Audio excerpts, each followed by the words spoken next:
یہ ایسا ہی ہوتا ہے نا جیسے آپ کسی کے گھر گئے, ٹائم لے کے گئے, اس نے آپ کو بہت ہی معذرت کے ساتھ ایکسکیوز کیا اور آپ کو بہت ہی کائنڈلی اور اس طرح کے الفاظ نکال کے آپ کو گھر سے رخصت کر دیا, تو آپ آتے ہو غضب میں, آپ لوگوں کو کیا بولتے ہیں, یار اس بندے نے تو مجھے گھر سے نکال دیا ہے, حالانکہ اس نے ایسے نکالا نہیں ہوتا, لیکن آپ اس کو تعبیر ان الفاظ سے کرتے ہو یہ بتانے کے لیے کہ میں یہی سمجھ رہا ہوں کہ بھائی تو نے چاہے کائنڈلی کہہ کے نکالو, ایکسکیوز کر کے نکالو, لیکن میں تو یہ سمجھوں گا تو نے مجھے گھسنے نہیں دیا گھر کے اندر, ٹائم لیا تھا اس کے باوجود بھی تو نے مجھے اگنور کر دیا.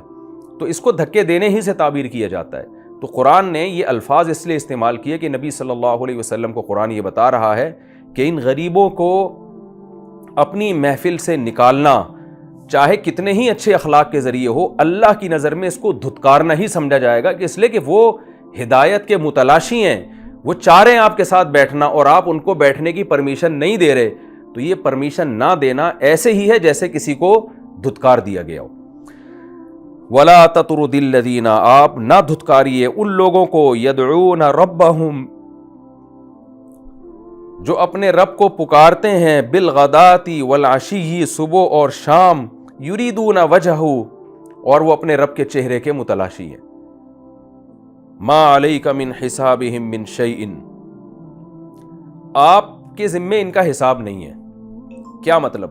بعض لوگ یہ بھی طعنہ دیا کرتے تھے کہ یہ غریب لوگ ہیں, ان کو معاشرے میں کوئی پوچھنے والا نہیں ہے, تو اب ان کو اسلام میں تھوڑی سی عزت نظر آ رہی ہے, تھوڑا سا پروٹوکول نظر آ رہا ہے, تو کچھ کرنے, معاذ اللہ کچھ کرنے دھرنے کا ان کے پاس تھا نہیں, تو اب یہ آ گئے ہیں ادھر کہ ادھر آ کے بیٹھ گئے علم حاصل کرنے کے لیے اور اسلام کے ایک شیلٹر استعمال کر رہے ہیں. تو قرآن یہ کہہ رہا ہے کہ ان کی نیت کیا ہے, ان کے دل میں کیا ہے. ما علیک من حسابہم من شیء, اے نبی ان کا حساب و کتاب آپ کے ذمے بالکل بھی نہیں ہے. یعنی دیکھیں ہم ظاہر کے مکلف ہیں نا کسی کے, اس کے دل میں کیا ہے یہ تو ہم جب تجسس کرتے کہ اس کے دل کا حساب ہمارے ذمے ہوتا. قیامت کے دن اللہ ہم سے پوچھتا کہ آپ کے پاس جو بندہ آیا تھا علم حاصل کرنے کے لیے, تو پہلے آپ کو اس کے دل کا لیبارٹری ٹیسٹ کروانا چاہیے تھا کہ دل میں اخلاص ہے بھی یا نہیں ہے. ہم تو ظاہر کے مکلف ہیں. تو اے نبی یہ جو اس قسم کا طعنہ دیا جا رہا ہے کہ یہ غربت کی وجہ سے یہاں آئے ہوئے ہیں اور ان میں اخلاص نہیں ہے, تو آپ کے ذمے ان کا حساب و کتاب. یہاں حساب و کتاب سے مراد ہے کہ باطن کا حساب و کتاب, کیونکہ ظاہر تو سامنے ہے سب کے, ان کا حقیقت میں یہ اللہ کے رضا کے متلاشی ہیں یا نہیں ہے یہ آپ کے ذمے نہیں ہے. وما علیہم من حسابک من شیء, اور ان کے ذمے بھی آپ کا حساب و کتاب نہیں ہے. کیا مطلب؟ یہ جملہ جب ریپیٹ کیا جاتا ہے جب یہ بتانے کے لیے کہ جیسے ان کے ذمے آپ کا حساب و کتاب نہیں ہے, تو ایسے ہی آپ کے ذمے بھی ان کا نہیں ہے. جیسے کوئی شخص کہتا ہے نا کہ بھائی تم مجھے جو ہے مجھ سے کس چیز کا مطالبہ کر رہے ہو, تو میں نے تو تم سے کوئی لین دین نہیں کیا, نہ تم نے مجھ سے کوئی لین دین کیا ہے. تو یہ دوسرا جملہ ریپیٹ کیا جاتا ہے پہلے کو سمجھانے کے لیے, کہ جیسے تم نے مجھ سے کوئی قرض نہیں لیا تو میں نے بھی تم سے کوئی قرض نہیں لیا. تو بعض دفعہ یہ دوسرا جملہ پہلے جملے کی تکمیل کے لیے ہوتا ہے. تو قرآن یہ بتا رہا ہے کہ جیسے اے نبی اگر یہ آپ سے سوال پوچھنا شروع کر دیں کہ آپ یہ کام, یہ تبلیغ اس طرح کیوں کر رہے ہیں, اس طرح کیوں نہیں کر رہے, آپ کے دل میں کیا ہے, تو آپ کو اس سوال پہ غصہ آئے گا کہ بھئی تم میرے دل کے حالت کے مکلف نہیں ہو. کوئی بھی کسی کے دل کے حالت کو نہیں جان سکتا اور نہ اس کی تفتیش کی اجازت ہے. تو جیسے ان کے ذمے آپ کا حساب و کتاب نہیں ہے, آپ کا حساب و کتاب بھی اللہ کے ذمے ہے, تو بالکل اسی طرح آپ کے ذمے بھی ان کا حساب و کتاب نہیں ہے. یعنی ان کے دل کی حالت کو ٹٹولنا کہ دل میں ان کے کیا ہے یہ آپ کے ذمے نہیں. آپ ان کے ظاہر کو دیکھیں گے, یہ آئے ہیں علم حاصل کرنے کے لیے, اسلام قبول کیا انہوں نے اور اسلام میں پہل کی ہے, تو آپ نے ان کو عزت دینی ہے اور آپ ان کو اپنی محفل سے دھتکار نہیں سکتے. فتطردہم, نہ ان کے ذمے آپ کا حساب نہ آپ کے ذمے ان کا حساب. فتطردہم کہ آپ ان کو دھتکاریں, یعنی اس بیس پہ بھی آپ ان کو دھتکاریں تو بات سمجھ میں آتی ہے, تو یہ بیس بھی نہیں ہے, لہذا آپ ان کو دھتکار نہیں سکتے. فتکون من الظالمین, اگر آپ نے ایسا کیا تو آپ ظالموں میں سے ہو جائیں گے. حدیث میں آتا ہے کہ حضرت عمر رضی اللہ تعالیٰ عنہ نے بھی پھر استغفار کیا اپنے اس مطالبے پر. نبی صلی اللہ, جب یہ آیتیں نازل ہوئی ہیں تو حضرت عمر کو بھی ندامت ہوئی اور جن جن صحابہ نے مشورہ دیا تھا سب کو ندامت ہوئی, اور نبی صلی اللہ علیہ وسلم نے اپنا ارادہ ترک کر لیا. بلکہ اس کے بعد آپ صلی اللہ علیہ وسلم اصحاب صفہ کے پاس جا کے الگ سے بیٹھا کرتے تھے. اور ایک صحیح حدیث میں ہے کہ عبداللہ بن مسعود رضی اللہ تعالیٰ عنہ سے روایت ہے کہ آپ صلی اللہ علیہ وسلم اصحاب صفہ کے پاس جا کے بیٹھتے اور فرماتے کہ تم وہ مبارک لوگ ہو جن کے بارے میں اللہ نے مجھے یہ حکم دیا ہے کہ میں تم لوگوں کے ساتھ آ کے بیٹھا کروں.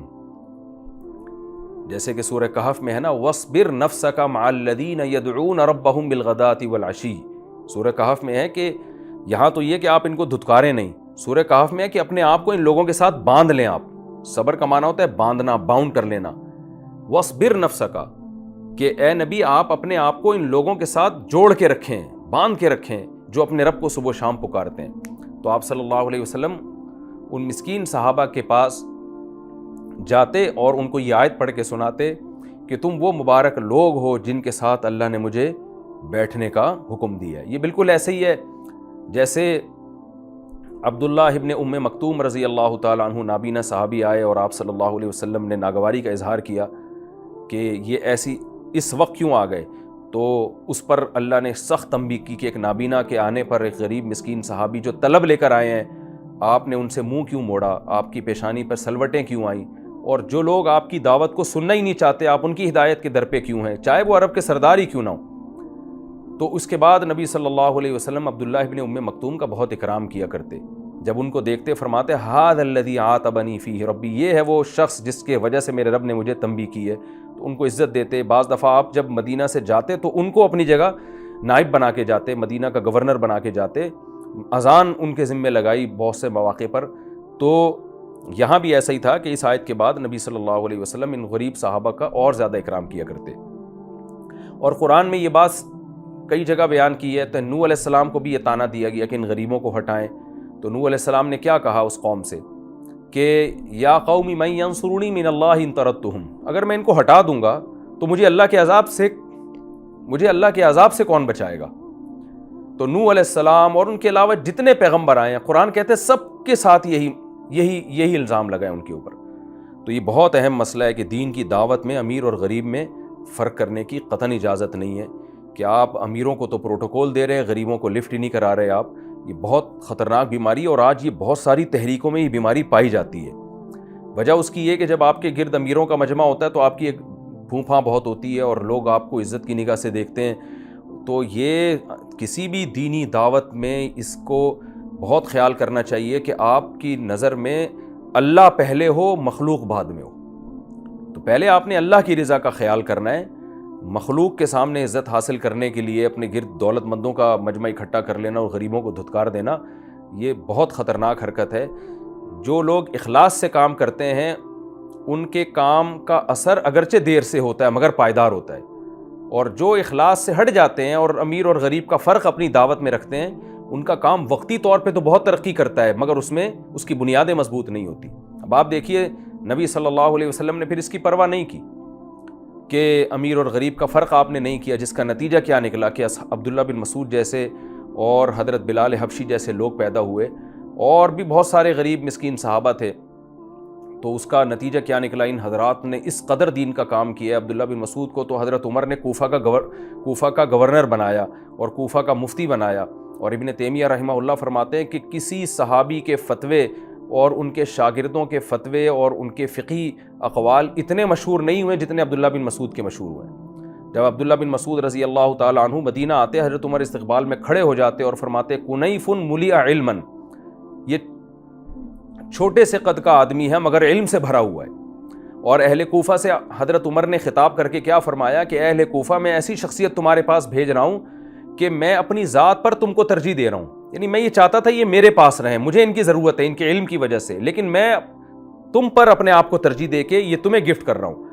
تو کتنا اللہ نے ان سے کام لیا. اور بھی بہت سارے صحابہ ہیں. تو اگر نبی صلی اللہ علیہ وسلم یہ فرق کرتے، وقتی طور پر کچھ بیکار قسم کے لوگ شاید اکٹھے ہو جاتے جو نظریاتی نہیں ہیں، ویژنری نہیں ہیں، اور یہ دعوت وقتی تو ایک ہو جاتا لیکن اسلام کی بنیادیں مضبوط نہ ہوتی.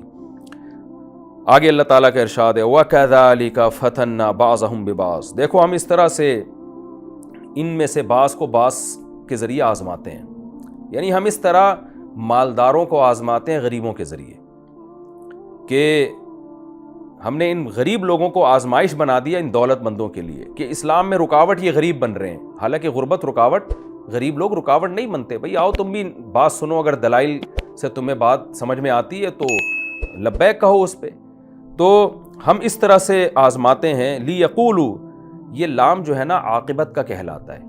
دیکھیں لام کا اصل مطلب ہوتا ہے لیے، جیسے الحمدللہ، تمام تعریفیں اللہ کے لیے ہیں.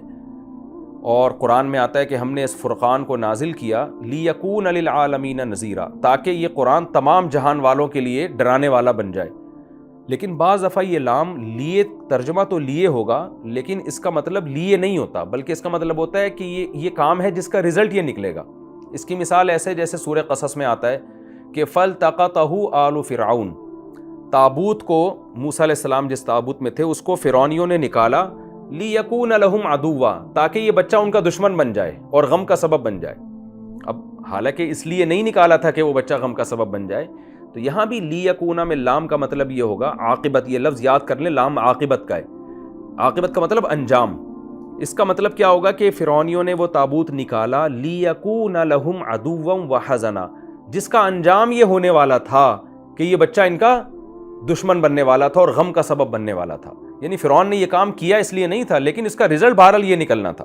تو یہاں بھی یہ رزلٹ کے لیے وَكَذَلِكَ فَتَنَّا بَعْضَهُمْ بِبَعْضٍ، ہم نے اس طرح بعض لوگوں کو بعض کے ذریعے آزمایا ہے. اس آزمائش کا نتیجہ کیا نکلتا ہے؟ لیقولوا، تاکہ یہ مالدار لوگ یہ کہا کریں اَهَؤُلَاءِ مَنَّ اللَّهُ عَلَيْهِمْ مِنْ بَيْنِنَا، مَنَّ اللَّهُ عَلَيْهِمْ مِنْ بَيْنِنَا، یہ ہیں وہ لوگ کہ اللہ نے جن کو ہمارے بیچ میں سے سلیکٹ کر کے ہدایت دی ہے، یہ ہیں وہ لوگ. یعنی یہ تو ہو ہی نہیں سکتے اس طرح کے لوگ کہ جن کو ہدایت ملے. تو اس کا مطلب یہ ہدایت ہے ہی نہیں. تو اللہ فرماتے ہیں ہم اس طرح مالداروں کو غریبوں کے ذریعے آزماتے ہیں، جس کے نتیجہ یہ نکلتا ہے کہ یہ ایسے پاگل ہو جاتے ہیں کہ 2 اور 2 4 کی طرح واضح بات بھی ان کی سمجھ میں نہیں آ رہی ہوتی، اور ہدایت کا اور سیدھے راستے اور غلط راستے کا معیار یہ غربت اور امیری کو قرار دینے لگتے ہیں. یہ نتیجہ نکلتا ہے. تو یہ ہے ان کی آزمائش جس میں یہ اس طرح سے ناکام ہوتے ہیں. الیس اللہ بعالم بالشاکرین، آگے اللہ ان کے جو اس وقت کے دولت مند جو مشرک تھے ان کو جواب دے رہا ہے الیس اللہ بعالم بالشاکرین، کیا اللہ زیادہ نہیں جانتا شکر گزاروں کو؟ اللہ کو نہیں پتا کس کو میں نے ہدایت دینی ہے اور کس کو نہیں دینی؟ یعنی اللہ ان سرداروں سے پوچھے گا کہ تم بتاؤ کون جنت میں جائے گا اور کون جہنم میں جائے گا؟ تو اللہ کو پتہ ہے کس کے دل میں انابت ہے، کون ہدایت چاہتا ہے اور کون نہیں چاہتا. تو جو چاہتا ہے وہ شکر گزار ہے، اس کو ہدایت ملتی ہے. تو یہ غریب لوگ جو نبی کے گرد اکٹھے ہوئے ہوئے ہیں یہ شکر گزار ہیں، یہ ہدایت کے متلاشی ہیں، اس لیے اللہ نے ان کو ہدایت دی ہے. تم متلاشی نہیں ہو، تم تلاش نہیں کر رہے ہدایت، اس لیے تمہیں اللہ نے محروم کر دیا. آگے نبی صلی اللہ علیہ وسلم کو بتایا جا رہا ہے کہ یہ جو غریب لوگ اس طرح کے آپ کے ارد گرد جو لوگ ہیں تانے سنتے ہیں، یہ بھی پریشان ہوتے ہیں، تو آپ ان کو تسلی دیں. نہ صرف یہ کہ آپ اپنی مجلس سے نکالیں نہیں، بلکہ ان کے سامنے ان کے فضائل ان کو پڑھ کے سنائیں. اور وہ فضیلت کیا ہے وہ قرآن کہتا ہے میں بیان کرتا ہوں، یہ آپ ان کو آیت پڑھ کے سنائیں. وَإِذَا جَاءَكَ الَّذِينَ يُؤْمِنُونَ بِآيَاتِنَا، اے نبی جب آپ کے پاس وہ لوگ آیا کریں جو ہماری آیتوں پر ایمان رکھتے ہیں، فقل، یعنی یہی جو لوگ جن کا تذکرہ چل رہا ہے، فقل، تو ان کو کہا کیجئے سلام علیکم، تم پر سلامتی ہو. کتب ربکم علی نفسہ الرحمہ، تمہارے رب نے اپنی ذات پر تمہارے لیے رحمت کو لکھ لیا ہے. وہ کیسے رحمت لکھ لیا؟ انہ من عمل منکم سوءا بجہالۃ، کہ تم میں سے اگر کسی سے جہالت میں کوئی گناہ ہو بھی گیا، ثم تاب من بعدہ، اس کے بعد اگر اس نے توبہ کر لی، واصلح، اور آئندہ عمل کو درست کر لیا، فانہ غفور الرحیم، تو وہ اللہ تعالیٰ معاف کرنے والا اور رحم کرنے والا ہے. کیا مطلب؟ آپ ان کو بتا دیں کہ تمہاری غربت کے باوجود جو تمہارا ایمان ہے وہ اللہ کی نظر میں اتنا ویلیو والا ہے کہ اس ایمان کے ساتھ اگر تم سے کبھی غلطی ہو بھی جائے تو توبہ کا دروازہ اللہ نے تمہارے لیے کھولا ہوا ہے. اور جو ایمان لانے والے نہیں ہیں، چاہے وہ کتنے ہی مالدار ہیں، عرب کے سردار ہی کیوں نہ ہو، ان کے لیے جب تک وہ ایمان نہیں لاتے توبہ کا دروازہ بند ہوا ہوا ہے. تو تم ایسے ہو کہ اگر تم سے غلطی ہو بھی جائے، گناہ ہو بھی جائے، تو بھی اللہ سے توبہ کا دروازہ کھلا ہوا ہے. یہ رحمت اللہ نے اپنے اوپر لکھ لی ہے. تو اتنا پاورفل ایمان ہے تمہارا. تو یہ ان کو آپ خوشخبری سنا دیں کہ کسی سے بھی جہالت میں گناہ ہو گیا اور توبہ کر لے گا اور اصلاح کر لے گا تو اللہ اس کو معاف کرنے والا اور رحم کرنے والا ہے. یہاں قرآن یہ کہہ رہے کہ جہالت میں گناہ ہو جائے، تو جہالت سے مراد یہاں کم علمی نہیں ہے، خوب سمجھ لیں، کیونکہ یہ لفظ ایک اور جگہ قرآن میں استعمال ہوا ہے کہ جو جہالت میں گناہ کرے گا تو پھر توبہ کرے گا تو اللہ معاف کر دیں گے. یہاں جہالت سے مراد یہ ہے کہ جو شخص بھی گناہ کرتا ہے، علماء کہتے ہیں وہ جہالت میں ہی کر رہا ہوتا ہے، کیونکہ یہ کام جہالت کا ہے. یہاں جہالت سے مراد ہے اللہ کی معرفت اور آخرت میں سزا کا تصور، اس سے وہ جاہل ہو جاتا ہے۔ دیکھیں کوئی کتنا ہی ایمان والا ہو، جہنم پہ 100% یقین بھی ہو، بعض دفعہ شیطان گناہ کے وقت اللہ کا خوف اس کی نظروں سے اوجھل کر دیتا ہے۔ تو یہ نظروں سے جو اللہ کا خوف اور دل میں جو اللہ کی خشیت میں وقتی طور پہ کمی آ گئی، اس کمی کو جہالت سے تعبیر کیا جا رہا ہے۔ تو یہ وہ جہالت نہیں ہے جس کو کم علمی کہتے ہیں، کہ آپ کو پتہ ہی نہیں تھا یہ چیز ناجائز ہے، آپ نے کر لی۔ وہ جہالت میں تو اگر کسی بیچارے کو علم ہی نہیں ہے کہ یہ کام غلط ہے، وہ اس نے اپنی طور پر علم حاصل کیا مگر اس کو اس مسئلے کا علم نہیں تھا اور اس نے وہ کر لیا، وہ یہ عمل تو گناہ کہلاتا ہی نہیں ہے۔ تو یہاں جہالت کا مطلب یہ، علماء کہتے ہیں یہ وہ جہالت ہے جو ہر گناہ کے ساتھ لاحق ہے۔ مسلمان جب بھی گناہ کرتا ہے تو وہ جہالت میں ہی کرتا ہے۔ کوئی بھی مسلمان یہ ہو نہیں سکتا کہ اللہ کی معرفت، اللہ کا خوف اس کے دل میں کامل طور پہ موجود ہو اور اس وقت وہ گناہ کر رہا ہو، وہ خوف اس کو گناہ سے روکتا ہے۔ ایسے ہی ہے جیسے عبداللہ بن عباس رضی اللہ تعالیٰ عنہ کا قول ہے کہ جب بھی کوئی شخص زنا کرتا ہے تو ایمان اس کے دل کے لیے سے تھوڑی دیر کے لیے نکل جاتا ہے، یعنی اللہ کا تصور اور اللہ کی توحید اور یہ سب اللہ کی کبریائی اس کے دل سے اس پہ غافل ہوتا ہے۔ تو چونکہ انسان پر مختلف کیفیات آتی ہیں، تو قرآن کہہ رہے ہیں ان کو بتا دیجئے کہ ایک تو تمہارا رب تمہیں سلام کہتا ہے، دوسری بات یہ کہ اگر کبھی غلطی سے تم میں جہالت سے گناہ ہو جائے تو پھر توبہ کرو اور آئندہ کے لیے اصلاح کرو تو اللہ تعالیٰ معاف بھی کرے گا اور تم پر رحم بھی کرے گا۔ یہ رحمت اللہ نے اپنے اوپر لکھ دی ہے۔ اور جو غیر مسلم ہیں، جو ہٹ دھر ہیں، جو خدا کے وجود کے منکر یا خدا کی توحید کے منکر ہیں، وہ اچھے ہو کے بھی اللہ کی نظر میں اچھے نہیں ہیں، کیونکہ وہ بہت بڑے مجرم ہیں۔ تو ان کے ہر گناہ پہ پکڑ ہوگی، ان کے کفر پہ بھی پکڑ ہوگی۔ اور جو اللہ پر ایمان لے آئے، اگر شیطان بہکانے سے، شیطان کے بہکاوے میں آ کے کبھی مسٹیک ہو بھی جائے تو توبہ کرے گا، چونکہ اللہ کے اپنے لوگ ہیں، یہ اللہ کو ماننے والے لوگ ہیں، تو اللہ نے ان کے لیے رحمت کے دروازے کھولے ہوئے ہیں۔ آج بھی دنیا کا اصول ہے کہ انسان اپنوں کے لیے اصول کچھ اور بناتا ہے، غیروں کے لیے اصول کچھ اور بناتا ہے۔ آپ دیکھیں نا دنیا کی جو بڑی طاقتیں ہیں، ان کا کوئی شہری اگر کوئی غلطی کرتا ہے اس کے لیے اصول کچھ اور ہیں، باہر سے بندہ آیا ہوا جرم کرے گا اس کے لیے سزائیں سخت ہوتی ہیں۔ تو جب دنیا اپنوں اور غیروں میں فرق کرتی ہے تو اللہ اپنوں اور غیروں میں فرق کیوں نہیں کرے گا؟ وَكَذَلِكَ نُفَصِّلُ الْآيَاتِ، اللہ فرماتے ہیں دیکھو ہم اس طرح اپنی آیات کھول کھول کے بیان کرتے ہیں۔